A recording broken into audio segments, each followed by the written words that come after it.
Hello friends, welcome to Dharapuram GM cooking. இன்றைக்கி நம்ம வெந்தயக்கீரையை வச்சு தான் ஒரு ரெசிபி பார்க்க போகிறோம். வெந்தயக்கீரை அதில் இருக்கக்கூடிய நன்மைகளை பற்றி உங்களுக்கு தெரிஞ்சிச்சுன்னா கண்டிப்பாக நீங்கள் வாரத்தில் ஒரு முறையாவது உங்கள் உணவு வகையில் சேர்த்துக்குவீங்க. அவ்வளவு நன்மைகள் அதில் இருக்குது.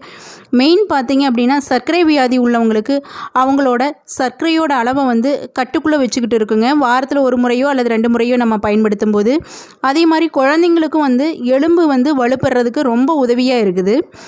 மலச்சிக்கல் இருக்கிறவங்களுக்கு இதை வாரத்தில் ஒரு முறையோ 2 முறையோ எடுத்துக்கிட்டு வந்தாங்க அப்படின்னு பார்த்திங்கன்னா அவங்களுக்கு அதோட பிரச்சனைகள் குறையிறதுக்கு வாய்ப்பு இருக்குது. இந்த மாதிரி நிறையா நன்மைகள் நம்ம வெந்தயக்கீரையில் இருக்குது. அந்த மாதிரி வெந்தயக்கீரையை நம்ம வாரத்தில் ஒரு முறையோ 2 முறையோ நம்ம உணவு வகையில் எடுத்துக்கலாங்க. இப்போது நம்ம வெந்தயக்கீரை புளிக்குழம்பு அல்லது காரக்குழம்பு எப்படி செய்கிறதுன்னு பார்க்கலாங்க. அதுக்கு ஃபஸ்ட்டு ஒரு கடாயை வச்சுட்டு அதில் கடுகு போட்டிருக்கேன். கடுகு பொரிஞ்சிருச்சு. இப்போது சீரகம் சேர்த்திக்கலாங்க. சீரகம் பொரிஞ்ச உடனே கறிவேப்பிலை கொஞ்சம் சேர்த்திக்கலாம். அடுத்து 2 பச்சை மிளகாய்ங்க. நான் கட்டெல்லாம் பண்ணல, சும்மா ஜஸ்ட் அப்படியே போட்டிருக்கிறேன். கூட ஒரு 10-15 சின்ன வெங்காயம், 6-7 பல் பூண்டு சேர்த்திக்கலாங்க. புளிக்குழம்பு அப்படின்னாவே நம்ம பூண்டு வெங்காயம் அதிகமாக சேர்த்துனோம்னா சூப்பராக இருக்குங்க. சாப்பாட்டோடு சேர்த்து சாப்பிடும்போது தேவையான அளவு உப்பு வதங்கிறதுக்கு சேர்த்து நல்லா வதக்கி விடலாம். வெங்காயம் பூண்டு எல்லாம் நல்லா வதங்கி வரட்டும். இப்போ வெங்காயம் பூண்டு ஓரளவுக்கு நல்லா வதங்கிருச்சுங்க. இந்த ஸ்டேஜில் 2 மீடியம் சைஸ் தக்காளி பழம் எடுத்து கட் பண்ணி வச்சுருக்குறேங்க. அதை சேர்த்திக்கலாம். இதுக்கு தேவையான அளவு கொஞ்சமாக தக்காளிக்கு மட்டும் வதங்குற அளவுக்கு உப்பு சேர்த்து நல்லா வதக்கி விடலாம். தக்காளி நல்லா குழைய வேகட்டுங்க. இப்போது நான் ஒரு 2 கட்டு வெந்தயக்கீரை எடுத்து நல்லா வேரெல்லாம் கட் பண்ணிவிட்டு தண்டு பகுதி எடுத்துகிட்டு கீரையை மட்டும் நல்லா தண்ணியில் அலசி க்ளீன் பண்ணி வச்சுருக்கிறேன். அது நல்லா தக்காளி பழம் வதங்கிக்கிட்டு இருக்கக்கூடிய நேரத்தில் ஒரு கடாயில் நெய் விட்டு அதில் வெந்தயக்கீரை க்ளீன் பண்ணி வச்சுருக்கிறேன் இல்லைங்களா, அந்த கீரையை போட்டு நல்லா வதக்கி எடுத்துக்கலாம். இப்படி நல்லா நம்ம நெய்யில் வதக்கி சேர்த்தும்போது நம்ம வைக்கக்கூடிய அந்த புளிக்குழம்போட சுவையே அருமையாக இருக்குங்க. கீரையும் பார்த்திங்கன்னா நல்லா வதங்கி அதோட டேஸ்ட் நெய்யோடு சேர்ந்து வதங்கும் போது ருசியாக இருக்கும். அதுக்கு தான் வதக்கிக்கிறோம். சும்மா மீடியம் ஃப்ளேமில் வச்சுட்டு ஒரு 3 நிமிஷம் அல்லது 4 நிமிஷம் வதக்கினோம்னாவே போதும். இனி அடுப்பை ஆஃப் பண்ணிடலாம். இந்த சைடு பார்த்திங்கன்னா நல்லா தக்காளி பழம் இப்போ மேஷ் ஆகி நல்லா வதங்கிருச்சுங்க. நல்லா குழைய வெந்துருச்சு. இந்த ஸ்டேஜில் நம்ம ஒவ்வொரு மசாலா சேர்த்திக்கலாம். 1/2 டேபிள் ஸ்பூன் வரமிளகாய் தூள், கொஞ்சமாக மஞ்சள் தூள், அதோட 1 டேபிள் ஸ்பூன் அளவு குழம்பு மிளகாய் தூள் வீட்டில் அரைச்சிதுங்க. 3 ஸ்பூன் வர மல்லித்தூள் சேர்த்துக்கலாம். கொஞ்சமாக சீரகத்தூள் சேர்த்து நல்லா மிக்ஸ் பண்ணி விடலாங்க. எல்லா மசாலாவும் நல்லா மிக்ஸ் ஆகிற மாதிரி வெங்காயம் பூண்டு தக்காளி பழத்தோடு கலந்து நல்லா வதங்கும் போது நல்ல ஒரு வாசம் வரும். நல்லா வதக்கி விடலாம்.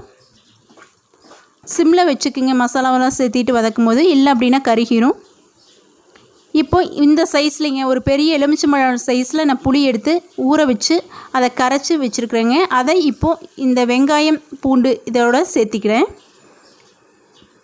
இன்னும் கொஞ்சமாக தண்ணி சேர்த்திக்கலாங்க. நம்ம குழம்புக்கு தேவையான அளவு தண்ணி சேர்த்திட்டு நல்லா மிக்ஸ் பண்ணி விடலாம். இந்த அளவு எனக்கு கன்சிஸ்டன்சி போதும். உங்களுக்கு தேவையான அளவு தண்ணி நீங்கள் சேர்த்துக்கிங்க. ஏன்னா புளிக்குழம்புல கொஞ்சம் கெட்டியாக இருந்தால் தான் நல்லாயிருக்கும். கொஞ்சமாக மட்டும் உப்பு சேர்த்திக்கலாம். நம்ம வெங்காய தக்காளி வதங்கும் போது உப்பு சேர்த்திருக்கிறோம். நல்லா கொதிக்கிட்டுங்க. ஒரு 5-7 நிமிஷம் அந்த பச்சை புளியோட வாசமெல்லாம் போகட்டும். அது வரைக்கும் கொதிக்கட்டும். கொதிச்சதுக்கப்புறம் நம்ம கீரை ரெடி பண்ணி வச்சுருக்கிறோம் இல்லைங்களா, வதக்கி வச்சுருக்கிறோம்ல, அந்த கீரையை இதோட சேர்த்திடலாம். இப்போ கிட்டத்தட்ட பார்த்திங்கன்னா ஒரு 5-6 நிமிஷம் கொதிக்க வச்சுங்க. நல்லா பச்சை வாசனையெல்லாம் போயிடுச்சு. இப்போது நம்ம நெய்யில் வதக்கி வச்ச வெந்தயக்கீரையை சேர்த்திக்கலாம். கீரை பார்த்திங்கன்னா நம்ம நெய்யில் வதக்குனதுனால கலர் மாறாமல் நல்லா பச்சை கலர்லேயே இருக்குங்க. ஆனால் அப்புறம் நம்ம இப்போ கிரேவியில் இந்த குழம்போடு சேர்க்கும்போது அப்புறம் நிறம் மாறிடும். இப்போ நெய்யில் வதக்கினோம்னா எந்த கீரையுமே நிறம் மாறாதுங்க. நல்லா பச்சை கலரில் அப்படியே இருக்கும். நல்லா இப்போ மசாலாவோடு சேர்த்து நல்லா மிக்ஸ் பண்ணி விடலாம். இப்போ கீரையும் நல்லா அந்த குழம்பு பூண்டு வெங்காயம் எல்லாம் சேர்ந்து நல்லா வதங்கி ஒரு 5 நிமிஷம் கொதிக்கிட்டுங்க. அப்போ தான் டேஸ்ட் நல்லாயிருக்கும். ஒரு 10 நிமிஷம் மாதிரி மீடியம் ஃப்ளேமில் வச்சு நல்லா கொதிக்க விட்டுட்டு கடைசியாக இப்போ ஒரு வெள்ளைத்துண்டு சேர்த்துக்கிட்டுங்க. சின்ன வெள்ளைத்துண்டு, இது ஆப்ஷனல் தான். நம்ம வெந்தயக்கீரையோட டேஸ்ட்டு புளிப்பு காரம் அதோட இந்த வெல்லம் அதுவும் சேர்ந்துச்சுன்னா டேஸ்ட் அருமையாக இருக்கும் புளிக்குழம்பு. அதனால தான் சேர்த்திருக்கேன். நீங்கள் வேண்டான்னா வெள்ளத்தை ஸ்கிப் பண்ணிடலாம். இப்போ அடுப்பை ஆஃப் பண்ணிவிட்டு நம்ம லேசாக மேலே நல்லெண்ணெய் சேர்த்திக்கிறேங்க. நீங்களும் இந்த முறையில் வெந்தயக்கீரை குழம்பு செஞ்சு பாருங்கள். ரொம்ப அருமையாக இருக்கும். செஞ்சு பார்த்துட்டு எப்படி இருந்தது அப்படிங்கிறத நீங்கள் கமெண்ட் செக்ஷனில் சொல்லுங்கள். மறக்காமல் இந்த வீடியோ பிடிச்சிருந்துச்சு அப்படின்னா நம்ம சேனலை சப்ஸ்கிரைப் பண்ணிக்கோங்க. உங்கள் ஃப்ரெண்ட்ஸோடலாம் ஷேர் பண்ணுங்கள். தேங்க்யூ ஃபார் வாட்சிங்.